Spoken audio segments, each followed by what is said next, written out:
running for Congress, provided you're already a member. 98% of the House members running last year were re-elected, nearly 80% in the Senate. President Bush wants to encourage competition. Today, incumbents stay in office for decades, amassing huge war chests to scare off strong challenges in election after election. This is not democracy in the spirit of Madison and Jefferson. It is also not doing the Republicans much good, especially in the House, where they are perennially in the minority. The advantage of the incumbent has increased with the ability to raise millions for campaigns. $160 million was contributed by political action committees in the 1988 races. More than 90% of all PAC contributions come from PACs sponsored by corporations, unions, and trade associations.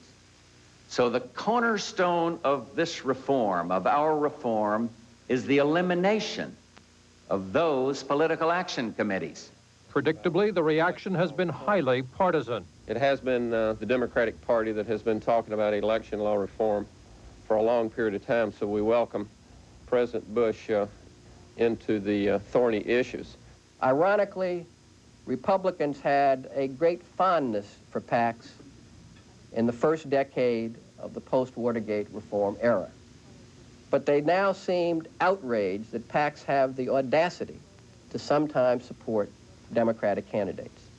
The battle over campaign reform promises to be every bit as rough and tumble as political campaigns themselves have become. C. Boyden Gray is the White House counsel, the president's in-house legal advisor. Mr. Gray, there's an old saying, you've heard it, if it ain't broke, don't fix it. Is this campaign system so badly broken that it needs dramatic revision? The answer to that is yes. It's very badly flawed, and it's very badly in need of correction. What's the flaw? There is much too much special interest money that comes in and distorts the political process, exalting special economic interests over the public interest, and that in turn provides an incumbency protection plan that makes our legislative branch increasingly unresponsive to the American people. Special interest money being largely what we know as PAC money, Political Action Committee money.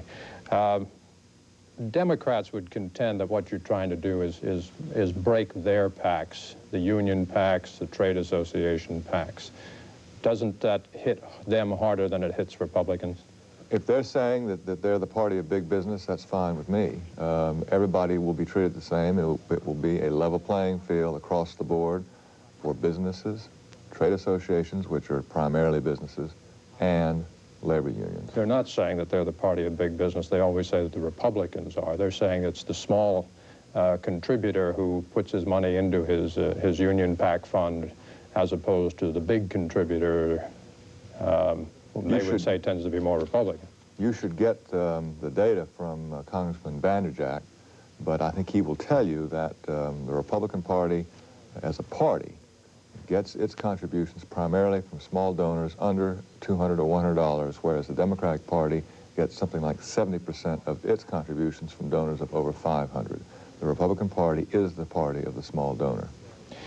It would seem that one of the targets here is the incumbent. You've said that, the president has said that, to take away the advantage of the incumbent, take away his campaign war chest, take away his franking, his free mailing privilege. When you talk incumbents in Congress, you're talking primarily Democrats, aren't you? Or at least a majority. Well, there are 45 incumbent Republicans in the Senate and quite a couple of hundred in the House. They will suffer the same disadvantages, if you will, from this proposal. We don't know who is going to win in a more open competition. It is entirely possible Democrats will win more seats. We would like to think that Republicans would win more seats, but it will be a more open competition. The best man, the best party will win, and I frankly think the Democrats must be worried about something if they think they will do worse under a more open system. Well, when the system is such that the Democrats effectively have had a lock on the House within Congress, and the odds of the Republicans taking a majority in Congress have long been seen as slim, if not non-existent. If you're trying to take away the incumbent advantage, it's 240 or 50 Democrats and 180 Republicans. That would seem to be aimed more at Democrats, wouldn't it? That could happen, but there's no guarantee of that. What we want to make sure is that the that everyone has a fair chance at the starting block, every challenger, whether in a primary or in a general election. And we would like to think that Republicans will do very well, but we have no guarantee of that. The point, though, the primary point, is to produce a House and a Senate, but particularly a House that is more responsive to the American people. A senior administration official who briefed reporters at the White House this week said that the Republican National Committee was consulted in preparing these proposals. Were the Democrats consulted too? No, but I could say that I think that one could have done that. Mike Berman, who's an old friend of mine and my predecessor as counsel to the then Vice President, is an expert that I could have consulted if I had needed advice. But we wanted to make sure in the White House that we had some of the technicalities here correct. Election law is a narrow specialty, and for certain technicalities we wanted to make sure that it was done properly. I want to emphasize, however, that this is the President's program. It's his idea. He feels very strongly about it. He is, of course, a former congressman himself, and he knows as much, if not more, about this than anybody involved. Well, I'm a little puzzled. If you want to level the playing field and give everyone an equal chance, why not consult the Democrats? Why only consult the Republicans in coming up with this proposal? Doesn't that make your chances of a dead-on-arrival proposal even greater by not having talked to them first? I think we know where they stand. The consulting was done for the purpose of getting expert advice on what this subsection of that subsection of this law. Democratic experts? I said I could have consulted Mike Berman. Let me ask you one other thing before we run out of time. We did consult, spent a lot of time consulting with various of the public interest experts, Wertheimer, Common Cause, and I'm glad to see that Joan Clayburgh of Public Citizen, Ralph Nader's group, said that the White House has scored a coup here. I don't think that is a partisan remark on her part. Just one other thing before we go here. The pay raise for Congress, the President said he'd work with Congress. He's reiterated his desire for a 25% raise for federal judges. What does he have in mind in the way of a pay raise for Congress? He must have a ballpark figure in mind. This is something which is going to be the responsibility primarily of Congress, and it will be done in consultation with the President. I cannot give you any details. What does he think would be fair? 25% for Congress? It's wholly inappropriate for me it's premature and inappropriate for me to answer that question. Well, the President hasn't answered it either. Well, that will be worked out in discussions, as he said yesterday, over the course of the next several months. All right, Mr. Gray, thank you. When we come back, we'll be joined by two congressional leaders and a representative of one of the largest political action committees. Stay with us, please.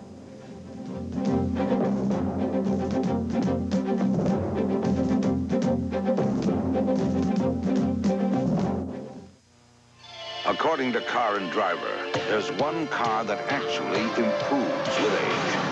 After 30,000 miles, this car accelerated quicker, drove faster, and stopped more impressively than the day it was new.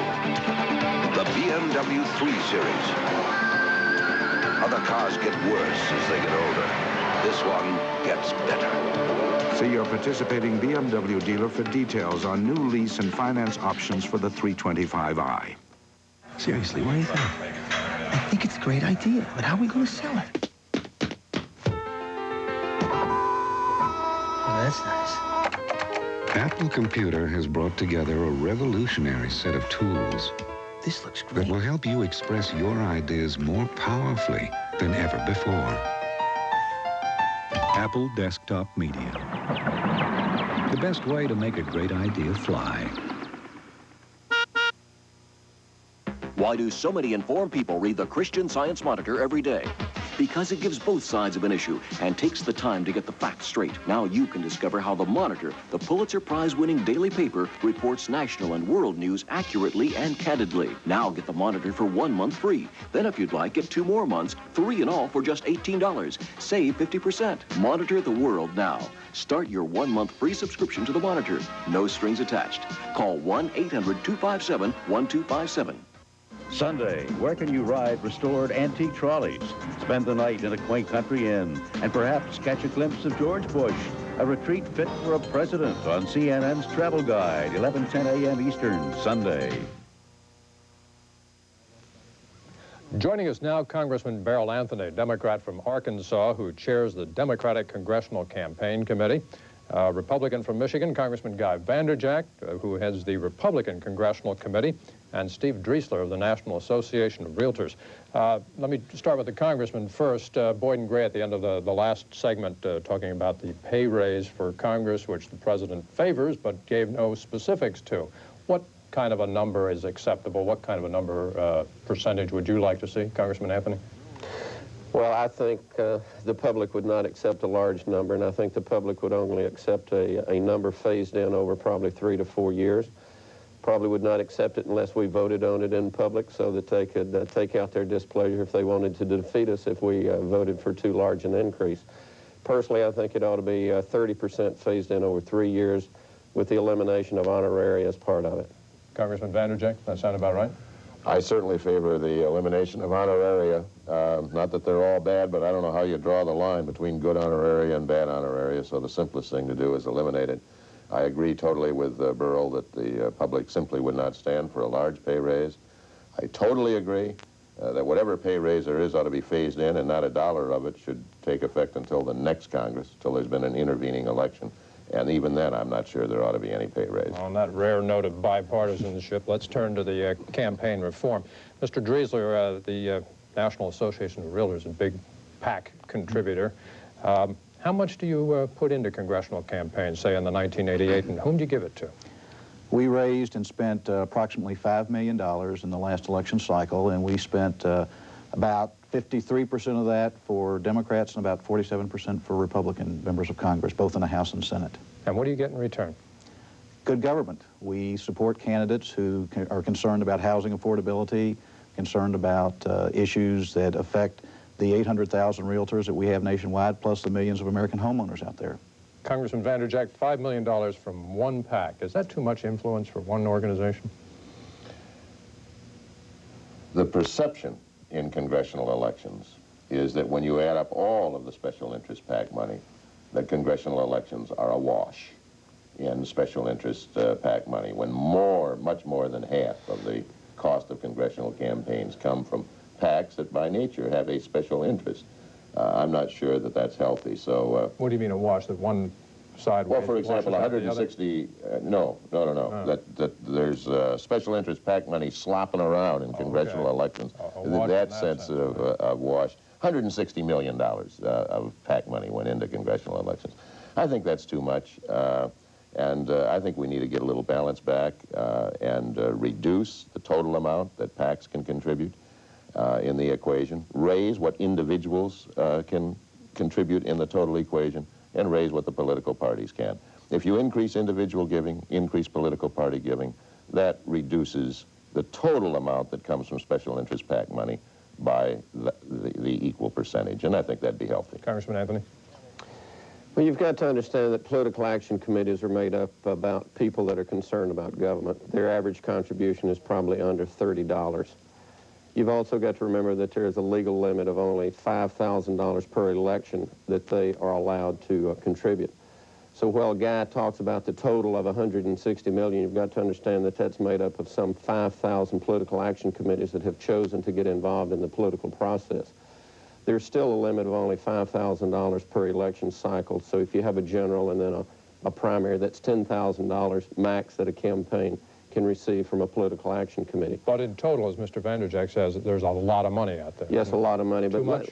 I don't think it's too much. Well, let's take Mr. Vanderjagt's suggestion, $160 million, and shift it over to let individuals give the money. What he wants to do is increase the cap right now. $1,000 is the max an individual can give. No. He wants to increase that. No. So what you're talking about... Beryl is making up some proposal that I don't even have, nor does the president, nor does anybody. I'll let you guys find it out in a commercial break, and we'll get back to it. We've got to go away. We'll be back in a moment.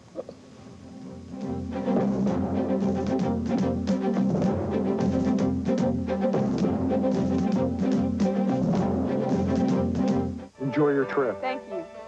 If you're traveling to Europe or the other side of the world, make plans to stay informed with CNN International. CNN is now available in fine hotels in more than 50 countries worldwide. Stay informed. Ask your travel agent to book you in hotels offering CNN International. and you won't miss a thing while you're away. Check in to CNN International. See your travel agent or ask for it at your hotel. In a world where it's difficult to distinguish one luxury car from another, one of them manages to set itself apart. The Range Rover. You'll undoubtedly be seeing these exceptional vehicles on the road. Or maybe not.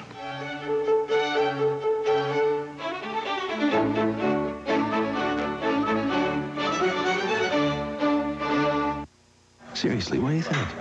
I think it's a great idea, but how are we going to sell it? Oh, that's nice. Apple Computer has brought together a revolutionary set of tools. This looks great. That will help you express your ideas more powerfully than ever before. Apple Desktop Media. The best way to make a great idea fly. The New Yorker. It's been called the best magazine in the world, probably the best magazine that ever was. See if you agree. Call this number and get 52 weekly issues of the New Yorker for just $25.95. That's $65 off the cover price. Week after week, the quality of the New Yorker speaks for itself. So call 1-800-257-1257 for 52 weekly issues of the best magazine in the world. Yes, the New Yorker. Congressman Vanderjagt, I cut you off, but in terms of all this money that's floating around, and we were talking about 1,000 there and 5,000 there, and it all adds up to real massive amounts. Is there a way of simplifying this so that the individual does have some control? Sure. Right now, more than half of the money spent on congressional campaigns comes from special interest PAC money. I think that's a little too much. And so you reduce the limit that Burl was talking about, which is 5,000, reduce it down to 1,000 that special interest PAC money can give. Steve would still be in the business of good government, influencing good issues, but each PAC could only give $1,000. That would reduce the total amount. One other thing that I'd like to add to that before we throw it out to open discussion, not only is more than half of the money that finances campaigns coming from special interest PAC money, most of that money goes to incumbents. So PACs have become an instrument to preserve and protect the incumbent in perpetuity, and that's not healthy, doesn't lead to competitive races. Let's get Mr. Driesler's response to that. Are you perpetuating incumbency? No. The system perpetuates incumbency, not PACs, and the system probably ought to be looked at. But individuals also give predominantly to incumbents, not to challengers and not to open seats. So I'm not sure that it would solve the problem, Guy. Yes, our PAC and groups like that would continue to be in business, but what you would do is you would take a system which is now essentially above the table, which is reportable, which is open, and force the money back underground to wealthy contributors, to concepts like bundling, which I think is going to be very, very difficult, if not impossible, constitutionally. Bringing a lot of different money together and having an individual present the group of checks to a candidate for Congress. No accountability, no reporting in that, or at least being able to identify and trace where those funds becomes much more difficult under that type of system than it is. The president says he wants accountability. He wants soft money accounted for, the money that doesn't go directly to candidates. And calls for a prohibition of bundling. Steve, what you got, Steve is absolutely correct. And I think we've all missed the boat here. You're talking about $160 million from political action committees, and you're talking about individuals getting involved. What we're talking about is a political arms race. What the Democrats want to do is put a spending cap on campaigns. That's the problem. We're spending too much money on campaigns. On individual campaigns. Yeah, so what you do is put... Campaign X can spend $1 million and no more. Well, you just say maybe a congressional candidate can only spend $500,000 in a race, and maybe out of the $500,000, what we would say to the political action community is that we would only take no more than $250,000 out of that total amount of money. Then you would have the equalization. But then you would say to the public, we're going to reduce the cost of elections. That's what the Democrats want to do. What the Republican plan does is shift it around into accounts that will be unaccountable. And Steve is absolutely correct. It will drive money underground, and that's not what we want. Democrats want to put sunshine on election law reform, not darkness. The president's... Are you going to do that? You're going to close the front door and let it come in the back door? The president's proposal is more sunshine than any Democrats can possibly dream up. It calls for elimination of bundling, reporting of everything across the board. They are conjuring up an alternative. It doesn't eliminate bundling. It allows bundling for the political parties. This is going to go anywhere in Congress. It allows bundling for political parties. Here. I really don't believe that we are that divided as a Congress. I cannot believe that a majority of Democrats would not agree that there is at least the appearance of too much special interest PAC money involved in congressional elections. And if we could reduce it just a little bit, that would be healthy. I believe that a majority of Democrats would agree that the system is skidded in favor of the incumbent, and they would want to correct that. 10-second response. Well, I will agree that there's too much money spent on campaigns, and I want to try to lower the threshold, so I want to put a spending cap on it, but I don't want to eliminate thousands of small donors from having the ability to get themselves involved in government. We got to go. We'll be back with the wrap-up questions in a moment.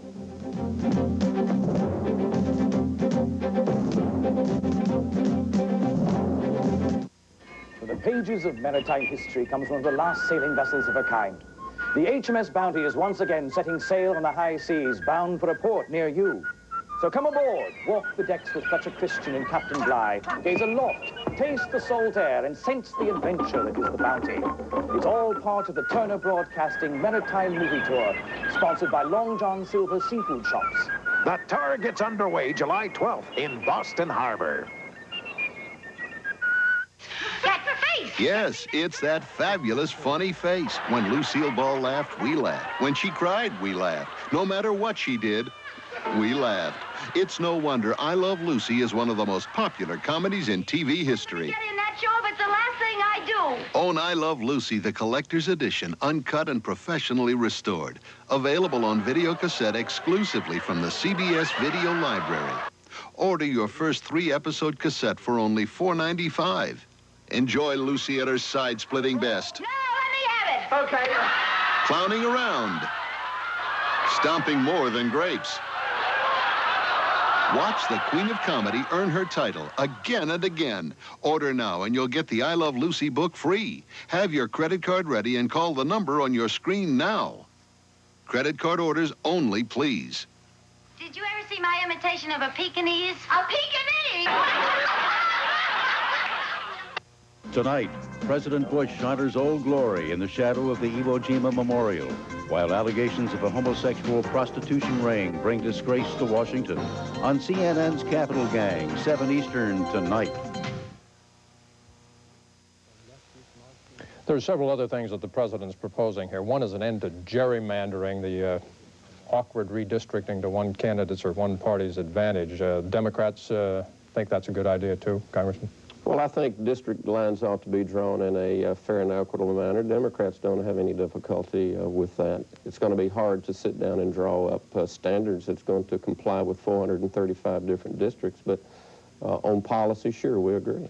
Congressman Vanderjack, the president also wants to eliminate some of these war chests. Have you got a big pile of money that helps you along from year to year? Sure, but war chests are unconscionable, and they should be outlawed. If an incumbent is allowed to carry $1 million war chest, it totally discourages challengers and competition, and we ought to be encouraging competitive races, not discouraging. And the president's right in his package. War chests ought to be outlawed, and I'm delighted that Burl wants to end gerrymandering and the partisan drawing of lines for partisan advantage. Final question for Mr. Driesler. Make yourself just a plain old constituent out there, and you know what the franking privilege is. It allows incumbents to send out lots of mail that fill up your mailbox and tell you how good they are. That's something we can do with that? The frank serves a useful purpose, but clearly that there are those who abuse the frank, and going back and proposing more reasonable use of it or restraints would not be, it would be something that we could support and would support. So we may look forward to not getting quite so much mail from our congressman. Mr. Driesler, Congressman Vanderjack, Congressman Anthony, thank you for being with us. Thank you for joining us on Newsmakers Saturday in Washington. I'm Charles Bierbauer.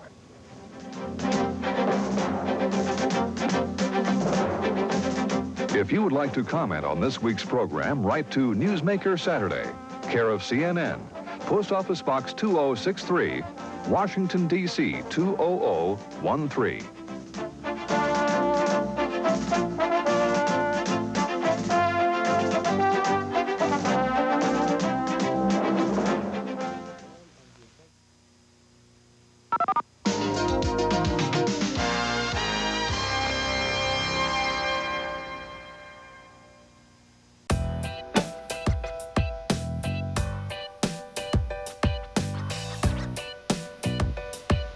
Forrester Sisters.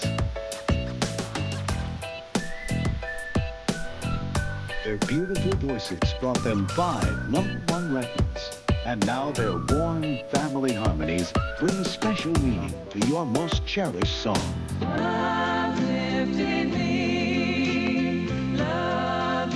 Now the Forrester Sisters capture the beauty and joy of your best-loved favorites in their new 2-record treasury, Family Faith.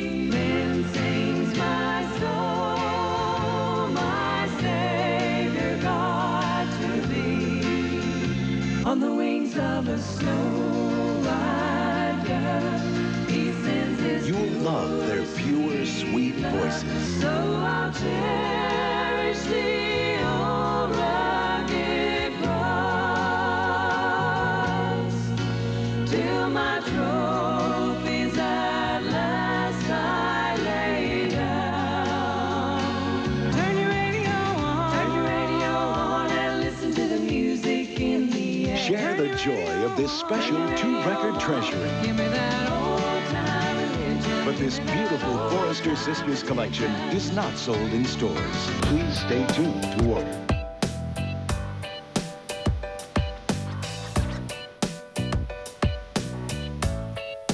Use your credit card and save COD charges by calling toll-free 1-800-257-1257. Or to save all additional charges, send check or money order for only $12.98 for albums or tapes to the Forrester Sisters, P.O. Box 8250, Atlanta, Georgia. Remember, that's Forrester Sisters, P.O. Box 8250, Atlanta, Georgia. Hi there, I'm Don Carson, CNN Weather. Checking out the forecast highs map for tomorrow. Well, not much variety going on across the eastern states. It'll be in the 80s just about every place except for, well, northern New England, to be in the 70s there. Plenty of variety out west. We've got 100s, even 110-degree readings for southern Arizona. 90s reaching up into the northern plains with some 70s for the Pacific Northwest and along most of the coast. Now this. Cable television comes to the classroom through CNN Newsroom. Informative, timely, and commercial-free. Imagine, explore, count, discover, report. The power of TV as a tool for teaching. Put CNN Newsroom to work in your school. Call 1-800-344-6219 because the leaders of tomorrow need to know about today. It's about 40 seconds before the top of the hour. The leftovers from what was Tropical Storm Allison still alive and well across that part of the country. We'll tell you what all it's doing in just a moment. Right now, some daytime highs and conditions for Sunday.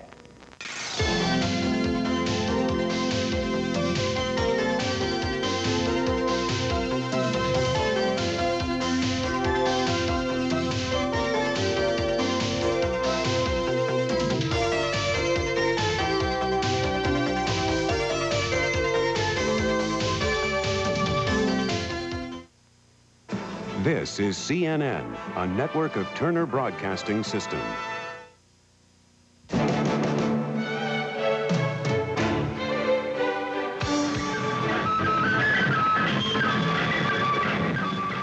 China's Communist Party marks its 68th anniversary, but as Tiananmen Square reopens to the public, tremors from the pro-democracy crackdown remain. Hello, I'm David French in Washington. And at the CNN Center in Atlanta, I'm Rick Moore. The blood has been washed away, the massacre swept under the rug, and Tiananmen Square is once again open to the public. The reopening of the square in downtown Beijing drew some 20,000 civilians and soldiers today. It was the first time citizens were allowed in the square since the massacre of pro-democracy protesters there last month. As the crowd celebrated the 68th birthday of the Chinese Communist Party, thousands were sworn in as new party members. But the Chinese government is indicating a looser attitude towards student protesters. CNN's John Holloman reports on an unusual meeting between Premier Li Peng and an American visitor. This man is probably the first American to meet with Chinese Premier Li Peng since the Beijing massacre. And he says Li wants to give amnesty to students who demonstrated in Tiananmen Square. Here's what Chinese television had to say about his meeting. At his request, Premier Li Peng made an account of the policy for the crushing of the counter-revolutionary rebellion. The Chinese government is making a big star out of Dr. Daniel Wong, a Cerritos, California gynecologist who's also a former Republican mayor of the Los Angeles suburb. After his highly publicized meeting with Lee, he talked to CNN, saying that Lee wants to punish the students who led the uprising. What we want to punish are those behind the scene who are plotting and collaborating with forces abroad with an aim to subvert the socialist system of China, who have committed looting, burning, robbing, and also those who have served terms in prison. Our punishment for these people represents the aspirations of the people, and is also an internal affair of China with regard to those people who participated in demonstrations or those who participated in sitting and hunger strike. Though I do not agree with their views, nevertheless, so long as they do not violate the law, we will be lenient in our handling of their questions. Dr. Wong says he doesn't believe everything Li Peng told him, and says he has evidence that 300 people were killed in Beijing the night of the massacre. But he quotes Li Peng as saying the government had no other choice when the students stopped being peaceful. He also says he doesn't believe he's being used by China's government. The scene outside the United States Embassy in Beijing does not look like this. Now, there are machine gun armed guards outside the embassy. They're here for the first time since the massacre. In the past, the guards have carried pistols in holsters only. And the only explanation for the added firepower that anyone has is that the embassy is celebrating the 4th of July weekend and had its annual cookout during the day. Over in Tiananmen Square, it looked like old times. No student demonstrators, but plenty of Chinese people singing and dancing and welcoming international tourists for the first time in months. But the soldiers are still everywhere, and their tents are still pitched just outside. John Holloman, CNN, Beijing. Later, after that report, John Holloman attempted to file a satellite version of his story on the government meeting, but Chinese authorities have said that U.S. news organizations would not be allowed to transmit any material that was not seen on China Central Television. After the meeting between Li Peng and Dr. Daniel Wong concluded on CCTV, John Holloman interviewed Dr. Wong, but when John tried to transmit his story containing the Wong interview back to the U.S., Chinese authorities again pulled the plug. This is what the transmission looked like. A photo just taken after he became the first American to meet Chinese Premier Li Peng since the Beijing massacre. He says he came to Beijing to get the government to offer amnesty to all Chinese students involved in the demonstrations. And he says he got part of what he asked for from Premier Li. He's giving the amnesty. Since then, other attempts by CNN to feed similar material have also been cut off by the Chinese government. Chinese student Shen Tong, who is wanted by the Chinese government, says he'll continue to fight for freedom in China while living in exile. Shen is currently living in Massachusetts, where he's a biology student at Brandeis University. He held a news conference yesterday and claimed the student-led movement is victorious, saying the seeds of democracy have been sown. Shen is one of a handful of student leaders sought by the Chinese government. He escaped last month, but will not reveal the channels he used. Soviet leader Mikhail Gorbachev announced to the people of the Soviet Union today that national strife is threatening his reform movement. In a speech broadcast on Soviet television, Gorbachev asked the citizens to stop playing with fire and end ethnic strife. At stake is the fate of perestroika, the peace of mind of our people. You could even say the fate and the unity of our state. Gorbachev's pleas followed several outbreaks of violence in Soviet republics over the last few months. Greece's Communist Party has agreed to join with conservatives to form a coalition government. It is the first time the communists have ever helped form a government in Greece. The agreement ends a 2-week deadlock and uncertainty following inconclusive elections on June 18th. The two parties agreed on a former public works minister from the conservative New Democracy Party to become prime minister. Premier Andreas Papandreou, in the hospital for a heart condition, blasted the coalition, saying it lacks principle. His scandal-ridden socialist government was turned out after 8 years in power. There is still much uncertainty in Poland over who will be running for president. Yesterday, Communist Party leader Wojciech Jaruzelski said he did not want to be nominated for the post, and he endorsed the country's interior minister. Today, Solidarity leaders say they have decided against running the popular Lech Wałęsa. They say the political system is not democratic enough yet. Poland's National Assembly is expected to choose a new president next week. In South Africa, a bloody clash in the black homeland of Bophuthatswana. Police there say at least 9 black officers and 2 civilians were killed in a brutal attack by people at what they called an unlawful gathering. But witnesses say the police opened fire on the crowd during a community meeting. Still ahead, about 1,000 police officers across Florida have teamed up for a crack cocaine sweep called Operation Rockpile. Some 1,300 people are behind bars. And later, we'll hear from the residents of George Bush's home away from home. Some residents say Kennebunkport has been transformed. 1, 2, 1, 2, 3, 4. Everybody's rocking to the sound of 1965. It's classic rock from Time Life Music. I'm gonna wait till midnight. 22 classic rock hits, now at a special introductory price of only $9.99 for double-length cassette, $11.99 for 2 LPs or compact disc.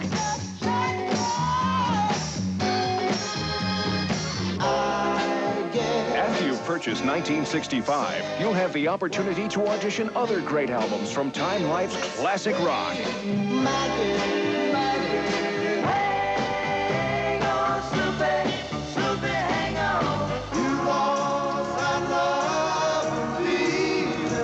To introduce you to Time Life's classic rock, 1965 is now available at a special introductory price of only $9.99 for a double-length cassette or $11.99 for 2 LPs or compact disc. Classic rock, only from Time Life Music, the name you can trust. To order, credit card customers call 1-800-453-2600 or save COD charges and send $9.99 for cassette or $11.99 for LPs or compact disc, plus $3 shipping to Classic Rock 1965, P.O. Box 1880, Department 2, Alexandria, Virginia. Sunday. Explosive violence in Afghanistan destroys schools and classrooms. Where will the children learn? CNN World Report, 3 Eastern, noon Pacific, Sunday. Tonight, National League Baseball explodes on TBS. The rejuvenated Philadelphia Phillies host Lonnie Smith and Atlanta's awesome assault. TBS brings you the action live, beginning at 7 Eastern on TBS tonight. The arrest tally is more than 1,300 people and still counting. In Florida, the second day of Operation Rockpile is underway. It's a 48-hour statewide sweep to crack down on drug dealing, especially when it involves crack cocaine. As of this afternoon, 1,376 people had been arrested on crack charges, including 453 in South Florida alone. The sweep is scheduled to last until midnight Eastern Time, but the coordinators of the program say this is just the beginning. And they say they hope to create a network of intelligence that can be used statewide. Today, crack cocaine is not only in the urban areas, it's in the suburban areas, and it's also in rural America. So the rural sheriffs and the urban sheriffs are getting together in the state of Florida, and we are combining our forces. Navarro says the Florida Sheriff's Association has decided to conduct highly visible, regular, statewide sweeps to show that crack will not be tolerated anywhere. Los Angeles police got a jump on gang violence for the July 4th weekend. They arrested 235 people in a massive crackdown in the southeastern part of the city. Officials say some 300 officers were involved in the sweep, the largest so far this year. Many of the charges involved drugs or illegal weapons. But in spite of police efforts, 4 people were killed in the city early this morning. Authorities say they will be back out in force tonight and throughout the holiday weekend.